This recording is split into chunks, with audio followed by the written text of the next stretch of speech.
عليكم ورحمة الله، مرحبا بكم في قناة مركز الحجام والأعشاب. اليوم غنقدم لكم واحد الفيديو مهم. هو الفيديو راه سجلت فيديو لحتو في القناة وفضوا ليا عاود تاني لحتو عطاوني الانذار على هذاك الفيديو. المهم هذا الفيديو خاص بتعقيم الجيوب الأنفية والتعقيم والطريقة والتعقيم ديال المنزل. انا نعطيكم بعض المسائل على حسب مشكل ديال الدعايه ديال مشكل ديال تعقيم الجيوب الانفيه بالزيوت، بحال الزيت القنورفل والزيت النعناع ولا الزيت الكاليبتوس. نعطيكم الطريقه ما عمر شي حاجه خلقها الله غتشبه شي حاجه صنعها الانسان. يعني باش هذا الفيديو هذا نشر ليه لواحد النقطة باش الناس كلهم يستافدوا. بغيت كاع اللي تفرج في هذا الفيديو هذا يبارطاجيه باش الناس يستافدوا.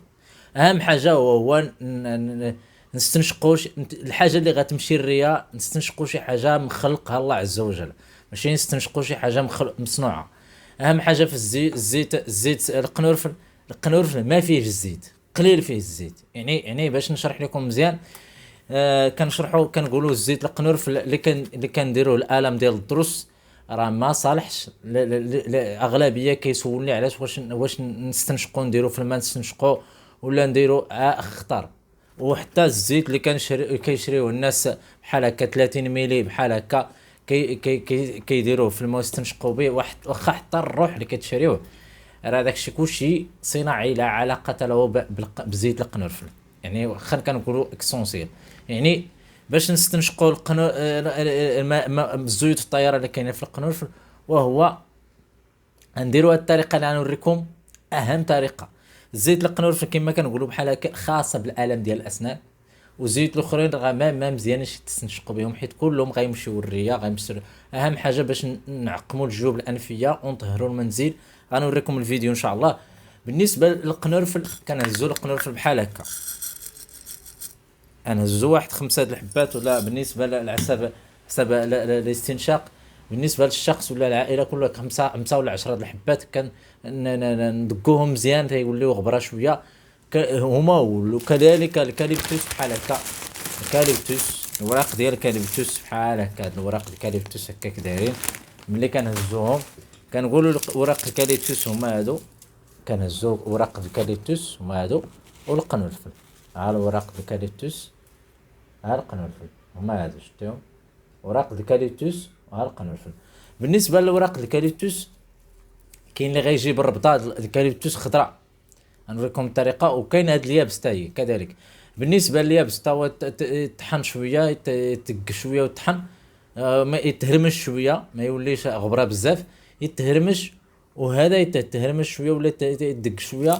تلوحو في كاسرونه يطبخ الماء مزيان تيعود يطبخ، تلوحو ديريكت مع الديبار تعود تستنشق فيه مزيان الجيوب الانفيه. ولكن بطريقه تعود تستنشق منخره بالمنخره، ماشي تبقى تتسنى تا يمشي كلشي. راه مع الديبار كيطلعوا دوك الزيوت الطياره، هذوك هما المهمين في الاستنشاق.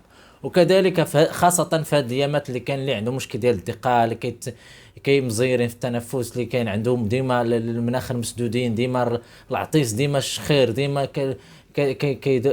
اهم حاجه في هذا الشيء كلشي وهو الجيوب الانفيه. راه كاينه حفره هنا وحفره هنا وحفره هنا. نحط لكم التصوير هنا. هاد الجيوب الانفيه مهمين، كاين اللي مقيحين ليه، كاين اللي مرض ليه، كاين ديما مسدودين. وبالنسبه للجيوب الانفيه التنفس اهم حاجه في الجسم الانسان. التنفس اهم حاجه في الجسم، في الجهاز الهضمي. كاين الماكله اللي كتاكلها ما كتنفسش مزيان، ما كدوش، كتعطل. واخا دازت في المعده، خاصه في المعده وحساك حتى هو المصران ما كاينش الاكسجين مزيان. كاين اللي كيتنفس كاع الاكسجين ما كيوصلش للبطن ديالو. يعني التنفس خصو يكون البطن يلقى فين يتسع. داكشي الانسان ياكل شويه باش يلقى فين يتنفس التنفس. داكشي كاين هذاك الحديث ديال الرسول صلى الله عليه وسلم، يعني ثلث نفسك ثلث شربك ثلث لاكلك. هاد الثلثات هما خليو التنفس.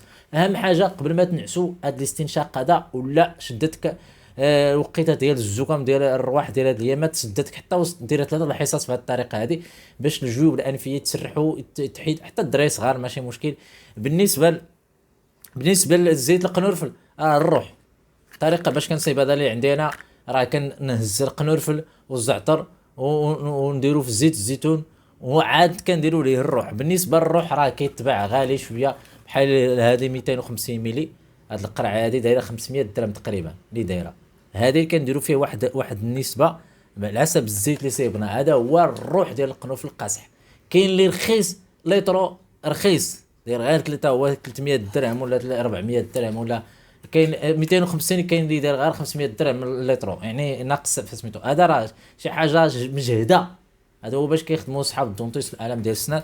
كنقول لكم بالنسبه للالم الالم ديال الاسنان، هاد الزيت هادي ما خصها. راه درنا لكم فيديو خاص بالالم ديال الاسنان والمشكل ديال الزيت القنوف. ما عمركم تنقيو بها الفم. اخطر حاجه بالنسبه لتنقيو بها الفم مديوره الخاصه بالالم ديال الضرس، وكتبنج العرق اللي مريض.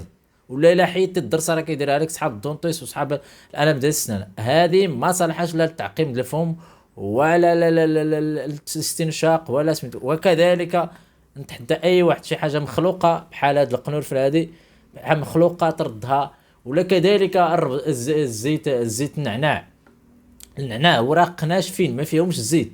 اهم حاجه باش نستافدوا كما كنقولوا، راه غنوريكم ان شاء الله كيفاش تعقموا البخور. بالنسبه للبخور راه كارثه. غندير لكم الفيديو تابع هذا ان شاء الله باش تستافدوا الطريقه كيفاش تبخر الدار والبخور كيفاش، واش ضارين. راه انا تكون معلومات مزيانين. مهم هاد الطريقه هذه. وكاين كذلك الكريستال فليو، هذا واحد النقطه صغيره كنلوحوها كذلك في الماء سخون، كنستنشقوا كيطلع داك فليو بحال هذاك اللي كيكون في هولز، بحال هذاك اللي كيكون هذا طبيعي تا هو مزيان في الاستنشاق.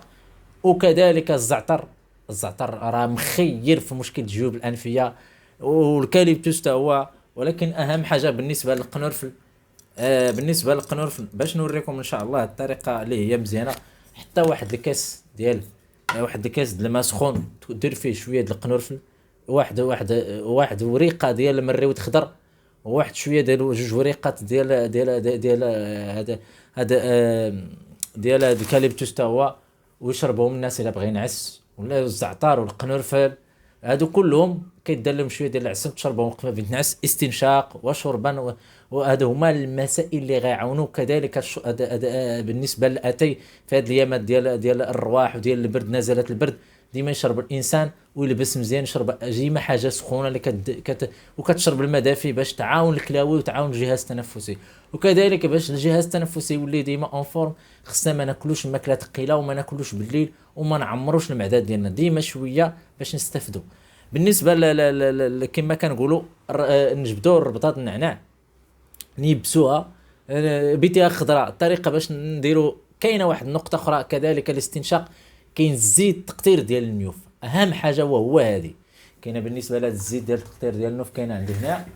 بالنسبه لهذا الزيت هذه اهم حاجه في هذا الزيت هذه وهو ملي استنشقوا بالنسبه للجيوب الانفيه. ملي كنتنفسوا واحد المده كيوليو تسدوا بالليل، حيت كندخلوا الاكسجين كيكون الجيوب الانفيه كيتسدوا بالليل، كيكون ناشفين. اهم حاجه نقطروا واحد جوج قطرات ديال الزيت الزيتون، مرقت فيه هذا شويه ديال واحد شويه ديال سميتو، حيت القنور في حارين. واحد شويه ديال حبه سوداء، واحد شويه ديال في شويه السانوج قليل بواحد النسبه قليله، هادو مرقدين فيه. وشويه ديال سميتو شويه ديال المريود خضر كنرقدوا فيهم. هادو هما اقوى حاجه. مريود يابس اللي كنرقدوا فيهم سواء خضر سواء سميتو هاد الطريقه هذه، ولكن بلا دوز كما كنقولوا. وهادو هما اللي كيعاونوا في التسريح ديال النيوف. اقوى حاجه الاستنشاق باش يتسرحوا ويمشي داك الاستنشاق الريح. والجيوب الانفيه نحتفظوا بهم بهذه الطريقه، بهذا الزيت هذه نقطروا وقت ما بغينا نعسوا كنعسوا يا سلام. كاين اللي كيكون عنده دغيا كيتسدوا الجيوب الانفيه عود يشخر وعنده المشاكل. الطريقه احسن طريقه باش نعود الجيوب الانفيه ديما، راه كتعرفوا بها شنو هو الجيوب الانفيه. راه حفاري كبار في هاد البلايص هادو مهمين ندبزوا معاهم. اهم حاجه في الانسان من اللي خلق الله وهو التنفس.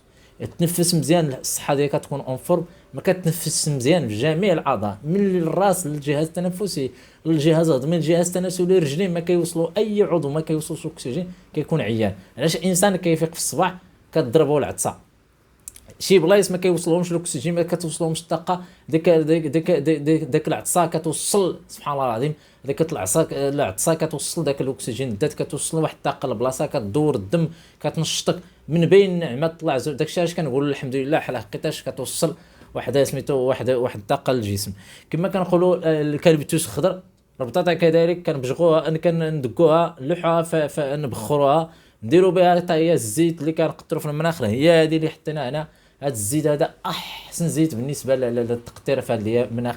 حتى دراري صغار ديرها لهم.